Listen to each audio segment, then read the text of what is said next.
I charge 50 grand to make a guilty man disappear on paper.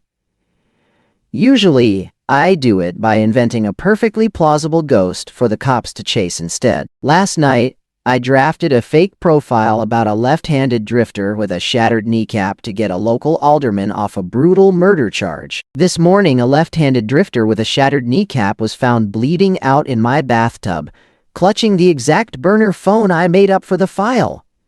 It smells like old pennies and wet rust. That is the very first thing that hit me when I pushed open the bathroom door. My head was pounding from the cheap scotch I drank while typing up the alderman's salvation at 3 in the morning. I just wanted a cold shower to wash off the grime of a dirty job. Instead, I got a front row seat to my own framing.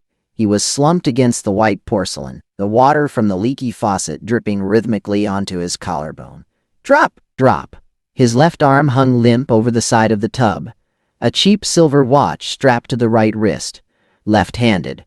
His right pant leg was pushed up, revealing a jagged, ugly surgical scar wrapping around a swollen, ruined kneecap. I stared at that scar for a solid 2 minutes. My stomach did a slow, sickening barrel roll. I tasted bile and stale peppermint toothpaste at the back of my throat. I wrote that scar into existence exactly 12 hours ago. I typed the word surgical pins, right knee, visible trauma on my mechanical keyboard, laughing at how easily the precinct detectives would eat it up. It was supposed to be a phantom, a composite sketch built from thin air and police bias, to explain why Alderman Hayes was found with his mistress' blood on his wingtips. The phantom did it. The drifter. A desperate man looking for a quick score. But phantoms do not bleed half their body weight down a shower drain. I stepped closer, the soles of my socks soaking up the dark, sticky pool spreading across the hexagonal floor tiles. I did not care about the mess. My eyes were glued to his left hand. His stiffening pale fingers were curled tight around a cheap black prepaid phone. A Motorola flip. The exact model, the exact color. The exact prepaid carrier I had detailed in the forged evidence log currently sitting in a manila folder on my office desk. My breathing got shallow. The air in the bathroom felt too thick, like I was trying to inhale through a wet wool blanket. I reached out. My hand was shaking so badly, my knuckles rattled against the porcelain. I pried the plastic out of his grip. The casing was slick, coated in a thin film of coagulating blood. The screen was cracked right down the middle, just like I wrote in the damn file. I pressed the power button. The tiny screen flared to life, casting a harsh, bluish glow against the dead man's sunken cheek. No passcode, just a single, unread text message waiting in the inbox. The sender ID was a blocked number. I clicked open the message. It was a photo of me, dead asleep in my bed, taken from the corner of my own bedroom. The timestamp read 4:12 a.m. The caption underneath was just 4 words. You left your fingerprints. My eyes darted from the screen to the dead man's throat. Beneath the shadow of his chin, deep, purple bruises formed a violent ring around his windpipe, and pressing perfectly into the center of the darkest bruise, clear as day, was the distinct reversed impression of my own gold signet ring. I slipped the heavy gold signet ring off my pinky finger, walked into the kitchen, and dropped it straight down the roaring throat of the garbage disposal. The metal ground against the steel blades with a sickening high-pitched screech that rattled my teeth. But I did not stop it. I watched the sparks fly down in the dark drain. The weapon was gone, but the impression on the dead man's neck was permanent. Lividity was already setting in back in the bathroom. The blood was pooling in the lowest parts of his body, turning the skin on his back a dull, ugly purple. I leaned against the kitchen counter, gripping the granite edge so hard my fingernails ached. I had to think. I am the architect. I build the narratives. I just needed to deconstruct this one.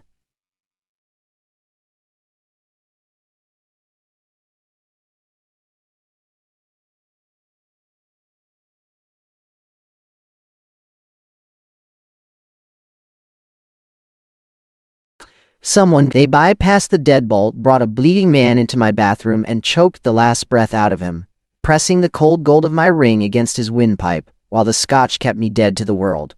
I needed to destroy the file. The fake profile I wrote for Alderman Hayes last night. It was the only blueprint tying this corpse to me. If the precinct detectives found the body in that folder, they would lock me in a concrete box until I forgot what the sun looked like. I left the kitchen, my bloody socks leaving sticky red footprints across the hardwood floor of the hallway. I did not care. I could rip up the floorboards later. I shoved the door to my home office open. The early morning sun was bleeding through the horizontal blinds, cutting harsh, dusty lines across my oak desk. The manila folder was sitting right where I left it, next to the mechanical keyboard. But something was wrong. I always line my active files up perfectly with the top edge of my leather desk mat. It is a stupid, compulsive habit born from years of paranoia. This folder was crooked, just a fraction of an inch, overlapping the heavy white stitching on the leather. I held my breath. My chest tightened, a sharp pain expanding under my lower ribs. I reached out and flipped the heavy cardstock cover open. The 4 pages I typed last night were gone. In their place was a fresh stack of paper, the top sheet still slightly warm from my own laser printer, sitting in the corner of the room. I picked it up. The formatting was exactly my style. The same Times New Roman font, the exact same bullet point structure I used to build my lucrative scapegoats. But the heading was not about a left-handed drifter anymore. Target suspect, Arthur Vance.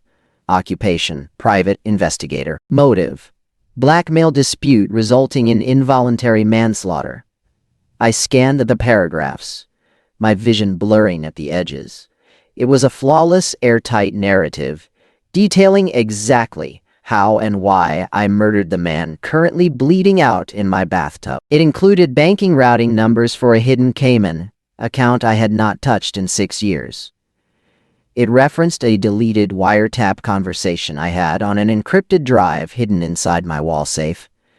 It was a masterpiece of a frame job. It was my exact voice, weaponized against me. But that was not the part that made my knees give out. I dropped the paper and looked down at my keyboard.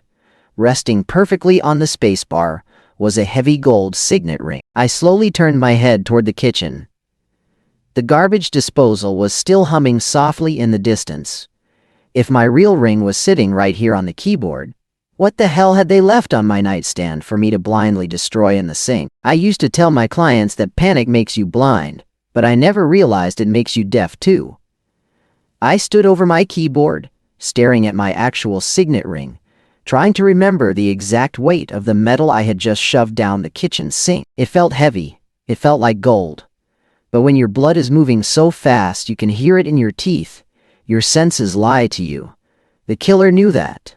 They knew my exact psychological profile. They knew I would wake up, find a corpse with my apparent ring mark on its throat, and immediately destroy whatever was on my pinky without looking at it under a microscope. I was predictable. A rat running through a maze they built. I left my real ring on the spacebar and walked slowly back down the hallway, tracing my own sticky red footprints in reverse. The garbage disposal was still vibrating against the granite counter, humming with a low, aggressive mechanical growl. I reached out and flicked the wall switch. The blade spun down with a pathetic metallic whine. The sudden silence in the apartment was suffocating. I grabbed a pair of metal tongs from the utensil drawer. My hand was cramping. I plunged the steel tips down into the dark, greasy throat of the sink, past the rubber splash guard. I scraped around the edges of the blades. I hit something solid. I clamped the tongs and pulled. It was a mangled, twisted lump of gold alloy, covered in wet coffee grounds and sink sludge. I dropped it onto a white paper towel on the counter. My breath hitched in my chest. Even chewed up by the steel teeth of the disposal, I could see it was not a men's ring. It was thin, delicate. A woman's wedding band. I grabbed a dish towel and frantically wiped the grease off the inner curve of the surviving metal. My eyes strained in the harsh overhead kitchen light. There was an engraving, barely intact. Forever Marcus. Marcus is Alderman Hayes' first name. My lungs completely stopped working. This was Elena's ring, the alderman's dead mistress. The news report said the killer took a trophy from her body before dumping her in the quarry. Her wedding band was missing. The police had been turning the city upside down looking for it, and I just ground the primary physical evidence of a highly publicized homicide into my own residential plumbing. I am a fixer. I negotiate truth. But standing there staring at that ruined piece of gold, the slick, arrogant armor I wear every day completely dissolved. I did not just stumble into a frame job. I was actively participating in it. The killer slipped that ring onto my hand while I was passed out, weaponizing my own paranoid survival instincts against me. I had legally cemented myself as an accessory after the fact. A heavy, sickening vibration started buzzing against my right thigh, pressing into the damp fabric of my slacks. It was not my personal cell. It was the blood-slicked burner phone I had pried from the dead man's fingers in the bathroom. I pulled it out. The cracked plastic screen was glowing harshly against the dim kitchen tiles. An incoming call. The same blocked number that sent the photo of me sleeping. I stared at the green accept button. Every instinct I had told me to smash the phone with a hammer. But if I hung up, I was flying blind. I pressed accept and lifted the cold, sticky plastic to my ear. I did not say a word. I just breathed, listening to the hollow static on the other end. Finally, a voice spoke. It was digitally distorted, pitched down into a metallic, flat drone.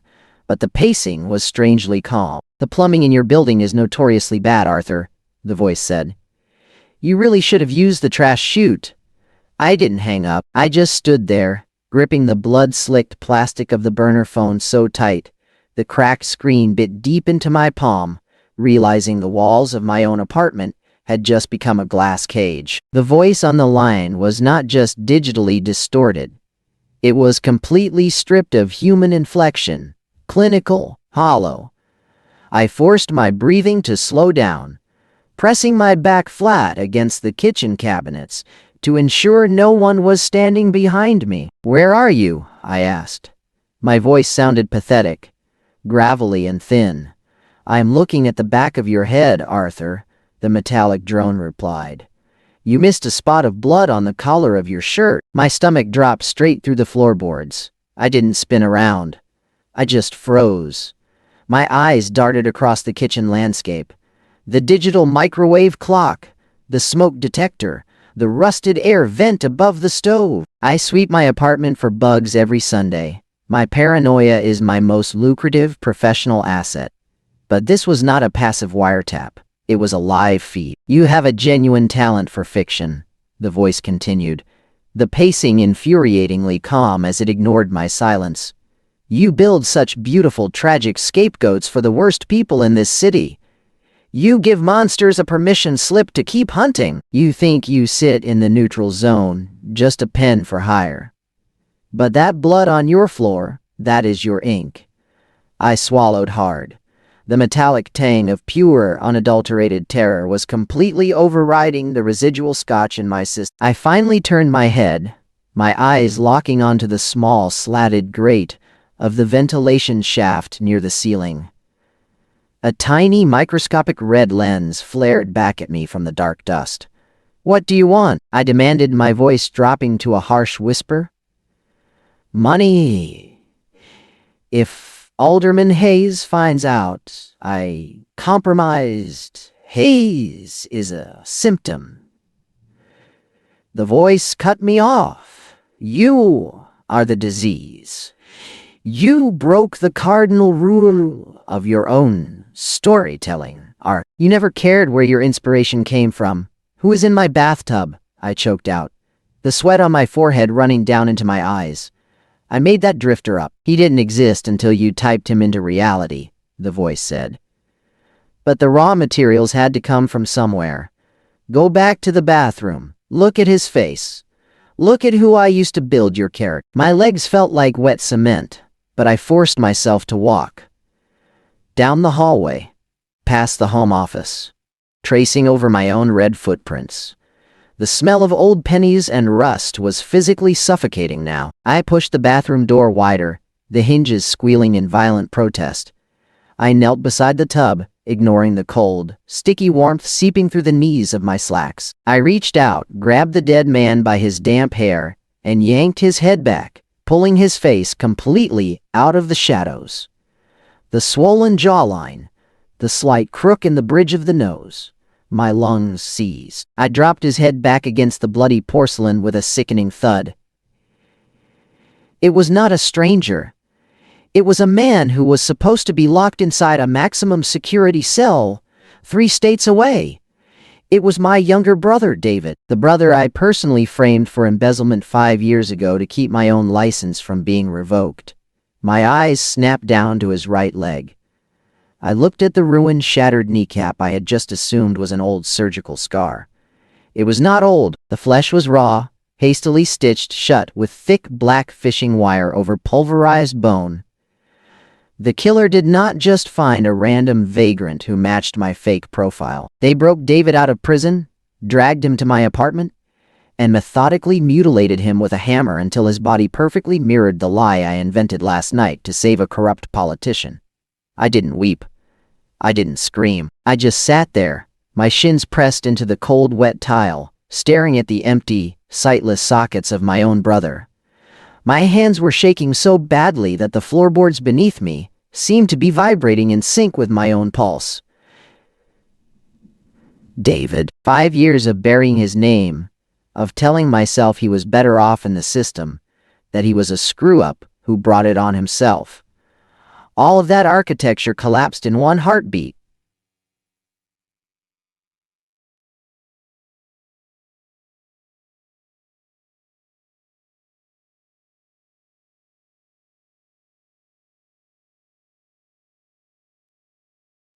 The water in the tub was still leaking, a slow, steady drip, drip, drip that sounded like a ticking clock against the hollow porcelain surface. I reached out, my fingers trembling, and brushed the matted hair away from his forehead. It was cold. Not the cold of a morgue slab, but the residual lingering chill of a body that had been stored somewhere freezing before being dragged here. My brother's skin was gray, translucent, mapped with bruises that looked like ink blots on vellum. I checked his pockets. Nothing. No wallet, no ID, no keys. Just a single crumpled scrap of paper tucked deep into his trouser pocket. I pulled it out, smoothing the damp edge against my knee. It was a receipt from a local dry cleaner, the one 2 blocks from the alderman's office. Dated yesterday. The killer hadn't just snatched David from the state penitentiary. They had walked him through the city, forced him to perform a part, and then executed him in my own home. They were mocking my craft. They were forcing me to watch the consequences of my own fiction. The phone in my hand buzzed again. The violence of the vibration made me jump, nearly dropping the device into the blood-stained water. I didn't answer immediately. I stared at the screen. The ID was still blocked, but a new text message notification was blinking on the lock screen. Arthur. Look at the sink. My heart hammered against my ribs like a trapped bird. I didn't look at the sink. I looked at the bathroom mirror above the vanity. The glass was cracked, a jagged fissure running from the top right corner down to the center. I saw my own reflection, pale, sweating, eyes wide, with a frantic, animalistic edge. And then, I saw it. Taped to the inside of the medicine cabinet, visible through the reflection in the cracked glass, was a small, white envelope. I hadn't put it there. I turned my neck muscles screaming and ripped it off the plastic. Inside was a single Polaroid. It was a picture of me, taken from the vantage point of my own showerhead looking down. I was asleep in bed, just like the previous photo. But this one was different. In the corner of the room, standing in the shadows of my closet, was a figure. It was grainy, dark, and blurred, but there was no mistaking the posture. It was me, my double, or someone wearing my clothes, my silhouette, my exact frame. The phone buzzed a third time. I picked up, my thumb hovering over the accept button. The air in the bathroom felt like it had been sucked out, leaving me gasping in a vacuum. I pressed the phone to my ear. "You like the photo, Arthur?" the voice asked. It wasn't distorted this time. The metallic quality was gone. It sounded clean. It sounded familiar. It sounded exactly like me, just with the cadence of a man reading a script. "Who are you?" I croaked, the words barely making it past the dryness in my throat. "I'm the draft you didn't finish," the voice replied. "And you have 20 minutes to clean up your bathroom, or the alderman's security team is going to receive an anonymous email with the police report on David's real identity. And we both know how much Hayes hates loose ends." The line went dead. I looked down at David's body, then at the receipt in my hand, and then at my own reflection. The clock was ticking, and the killer wasn't just after my life. They were after my identity. They were already replacing me. I stared at the Polaroid until the glossy surface started to blur. 20 minutes. That was the window. Not to solve the case, not to call the cops, but to erase my brother's existence from my living room before the alderman's goons showed up to tie the bow on my funeral. I scrambled to my feet, my legs leaden, and stumbled into the kitchen to grab a roll of heavy-duty construction trash bags and a bottle of bleach. The apartment suddenly felt like a tomb. Every shadow in the hallway seemed to stretch toward me, and I couldn't shake the sensation that the floorboards were creaking under a weight that didn't belong to me. I went back to the bathroom. David's body felt heavier than it should have, a dead, sagging weight that seemed to mock my struggle to pull him into a bag. As I dragged him across the tile, his hand slipped, scraping against the wall. A loose piece of drywall shifted under his fingernails. I paused. A faint scratching sound, not from the body, but from behind the wall itself. I leaned my ear against the plaster, holding my breath until my lungs burned. Someone was on the other side, a rhythmic tapping. 3 short, 3 long, 3 short. Morse code. SOS. My heart surged into my throat. David wasn't just a prop. He had been trying to tell me something, or maybe he had been held here, in the crawl space, for days before the killer finished him in the tub. I grabbed the utility knife from my back pocket and plunged it into the drywall, ripping a jagged hole in the plaster. Dust exploded into the air, choking me. I coughed, my eyes stinging, and peered into the dark cavity between the studs. There was no one there.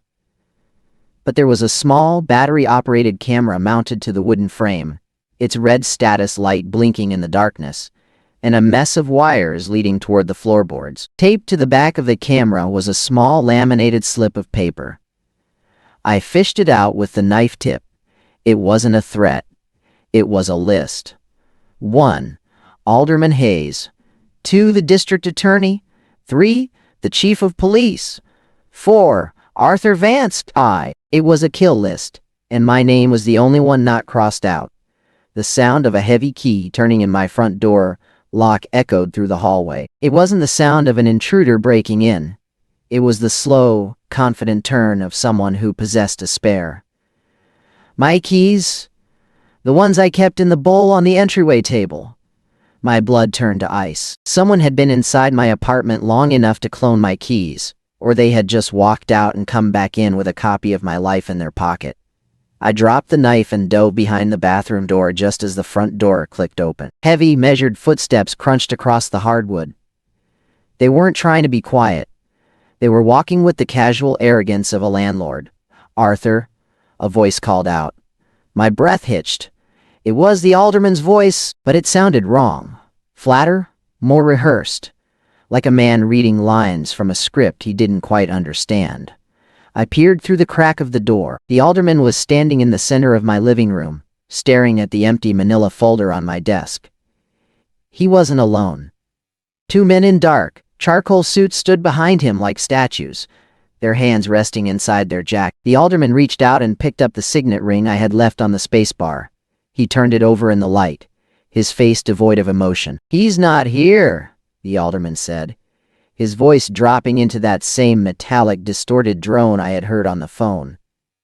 "But he left us a present."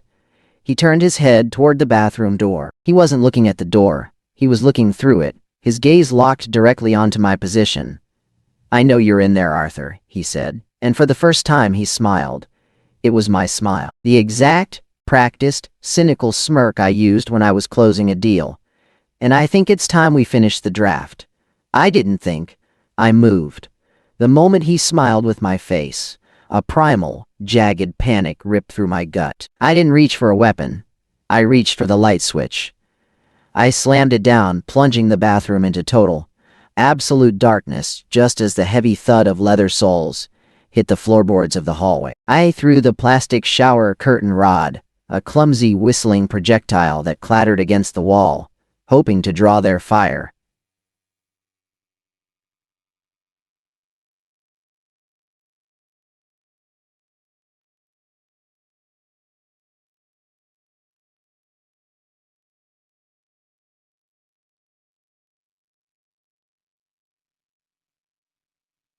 The alderman, or whatever skin suit entity was wearing his voice, didn't rush. He walked with a sickeningly slow, rhythmic pace, the kind of movement that suggested he had all the time in the world. I scrambled toward the window, the fire escape ladder pressed against the brick outside. The air from the vents felt cold, carrying the faint metallic scent of ozone. I shoved the sash up, the old wood groaning, but the frame stuck, wedged shut by a thick, fresh coat of industrial-grade paint. Someone had sabotaged my only exit from the outside. Behind me, the bathroom door creaked open. A sliver of hallway light cut across the tiles, illuminating the bag containing David's body. "You really shouldn't have made him a drifter, Arthur," the voice said from the doorway. It was right behind me now, so close I could feel the heat radiating off him. It lacked imagination. A brother? That's much better. It gives the narrative teeth.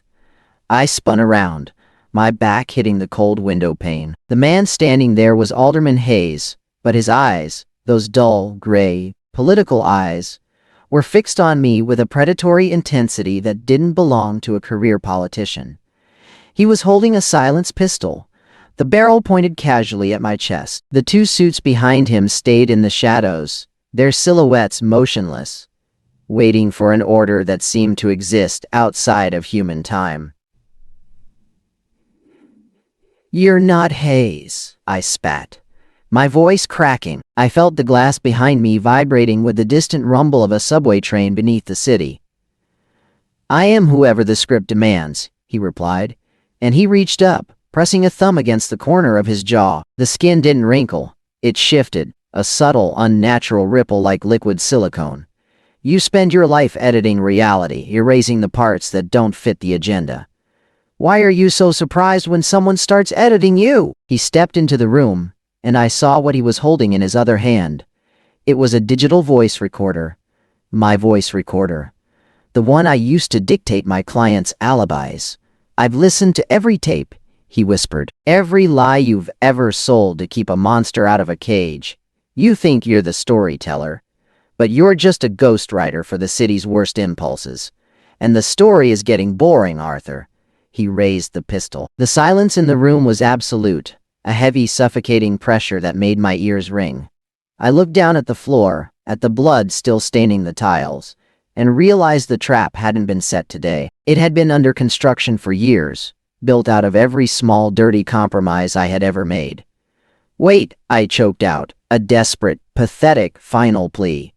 "If you kill me, who writes the next chapter?" The man wearing the alderman's face didn't hesitate. He didn't even blink. He just tapped the recorder, and for a split second the room filled with a playback of my own voice. Clear, confident, and utterly devoid of mercy, describing how to dispose of a body. "You do," he said.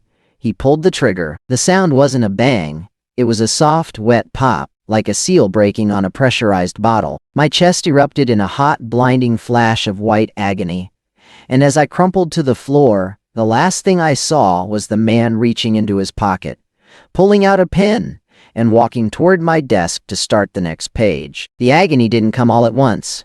It started as a distant, humming warmth spreading across my ribs, then bloomed into a jagged, white-hot bloom that seemed to swallow my entire chest. I hit the tile floor, the cold ceramic biting into my cheek, smelling of bleach and the metallic tang of my own spilled life. My lungs felt like they were filling with wet sand. Every shallow, desperate gasp for air sounded like a death rattle in the hollow bathroom. I watched through half-lidded eyes as the alderman, the thing in the suit, stepped over my legs. He didn't even glance down to check if I was dead. To him, I was just a character who had reached the end of my arc, a plot point that had served its purpose. He walked toward my desk, the rhythmic click of his shoes echoing against the hardwood. I tried to crawl. I wanted to reach the knife I'd dropped when I ripped the drywall. But my limbs were heavy, disconnected, like waterlogged wood. My vision began to tunnel, the edges blurring into a thick, oily black. From the home office, I heard the familiar, sharp clack, clack, clack of my mechanical keyboard. He was typing.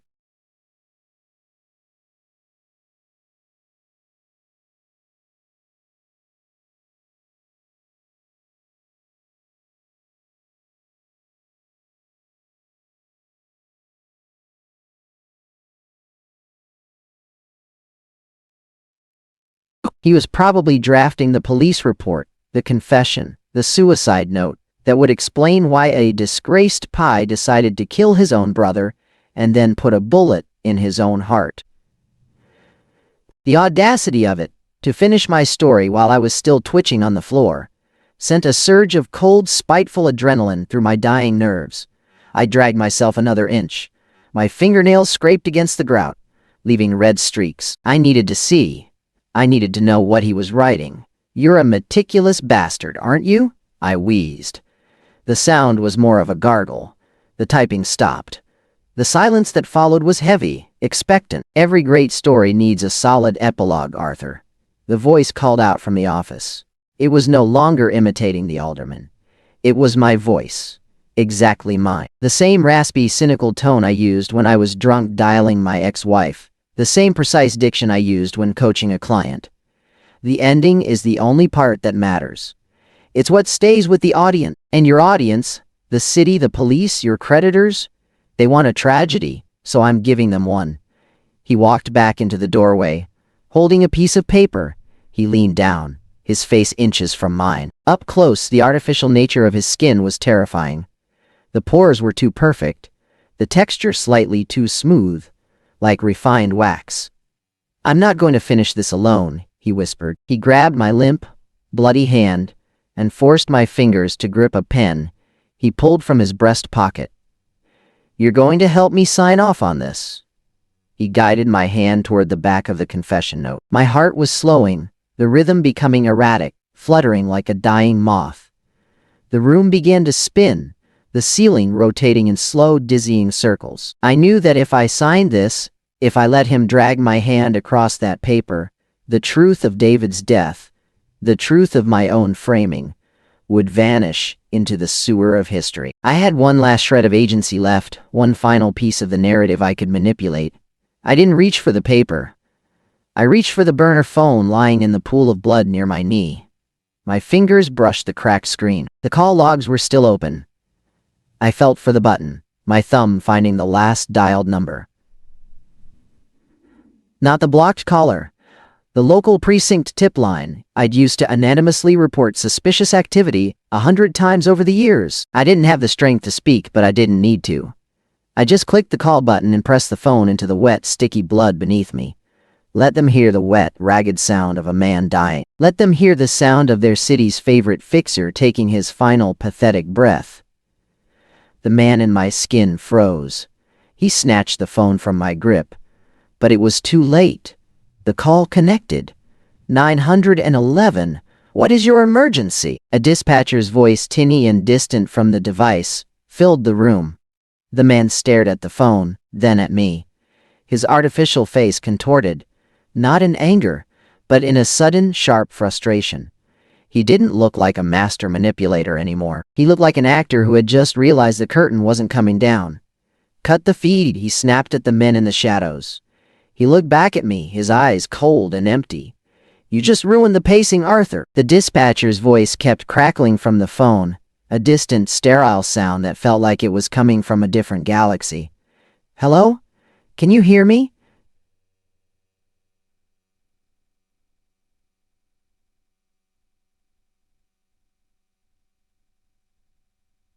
"State your emergency." The man, my double, my shadow, my executioner, didn't smash the phone. He just dropped it. the plastic skittering across the floor and sliding under the vanity. He stared at me with a detached, clinical curiosity, the way a researcher might look at a specimen that had unexpectedly moved on the operating table. "You think they'll come for you?" he asked, his voice now a perfect chilling replica of my own. "They're not coming for a victim, Arthur. They're coming for a suspect. They're going to walk in here, see a dead brother, a forged confession in your handwriting, and a phone call made from your burner. You didn't save yourself. You just finished the script." My chest was a crater, but I managed a wet, rattling laugh. It hurt like hell, a sharp tearing sensation that made me see stars. But I couldn't stop. You missed the one thing," I wheezed, blood bubbling between my teeth. The drywall." He frowned. "The camera, the hidden mic. I had been doing this for a decade.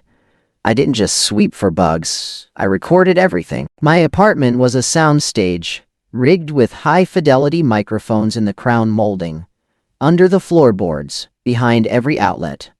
I didn't just sell lies. I kept the receipts. The man's composure finally slipped. The artificial skin around his eyes twitched. He scrambled toward the hallway, looking up at the vents, his hands moving with frantic, uncoordinated energy. He wasn't the calm, scripted narrator anymore.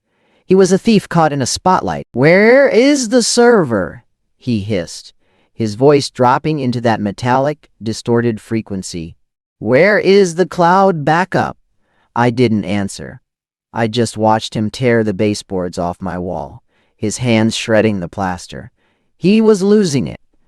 The cool, detached perfection was cracking, revealing the panicked, hollow interior of a man who was nothing without his narrative control. I leaned my head back against the tile. The sirens were audible now, faint, distant wails cutting through the city smog, getting louder with every passing second. They were coming for the fixer. They were coming for the man who made ghosts. My brother's body lay slumped in the bag, a silent partner in this final grotesque performance. I thought about the files, the thousands of lives I'd ruined, the thousands of truths I'd buried. I wasn't a hero. I was never a hero. I was just another ghost in a city that thrived on them. But as the sirens wailed, closer now, turning into the alleyway, I felt a strange, bitter satisfaction. I hadn't changed the outcome. I was still going to die on this bathroom floor. But I had changed the ending. It wasn't the tragedy he wanted. It was a chaotic, loud, messy exposure. The man in the suit stood up, his clothes covered in drywall dust, his face a ruin of frantic frustration. He looked at me, then at the front door as the heavy thud of police boots hit the hallway. He didn't run. He just stood there, smoothed his jacket, and looked at me with a look of pure, agonizing pity. "You think this exposes me, Arthur?" he whispered. "You think you're the first version of yourself I've played?" The front door exploded inward. The apartment was suddenly filled with the blinding strobe of tactical lights, a harsh white glare that burned into my fading vision. Shouts echoed, sharp, authoritative, and completely indifferent to the man who was currently standing over me. "Police! Don't move! Hands where we can see them!" I tried to look for my double, but the room was spinning into a vortex of dark shapes and metallic gear. The man in the suit didn't raise his hands. He didn't drop to his knees. He simply stepped into the path of the lead officer, his movements fluid, almost hypnotic. "Officer, thank God you're here," he said. His voice wasn't his or mine. It was an effortless, chameleon-like shift into the panicked, desperate tone of a victim.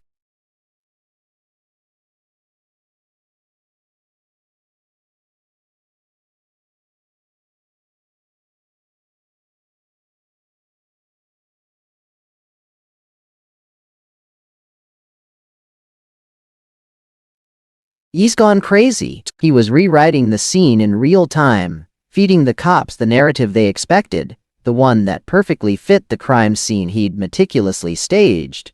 I tried to shout. I tried to gasp out that he was the one, that he was the ghost, the shadow, the architect. But all that came out was a wet, bubbly cough, that sprayed red across the tile. My strength was gone. The cold was moving up my limbs now, numbing the pain, turning the world into a muted, gray sketch. The lead officer didn't look at me. He kept his weapon trained on the man in the suit for 1 second, one single, pivotal second, before the man reached into his breast pocket and produced a badge. It was a police sergeant's shield. "Sergeant Miller," he said, his voice dripping with cool, practiced authority. "I've been tracking this suspect for weeks.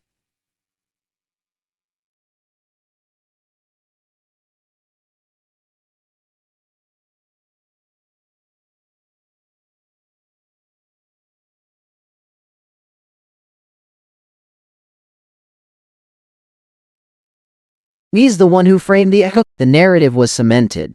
The lie had taken root, and it was far more believable than the jagged, messy, broken truth.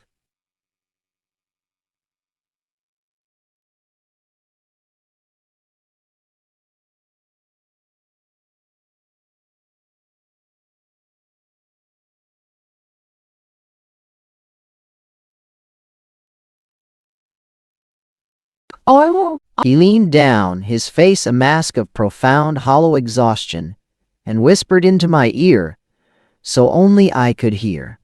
"You weren't the protagonist, Arthur.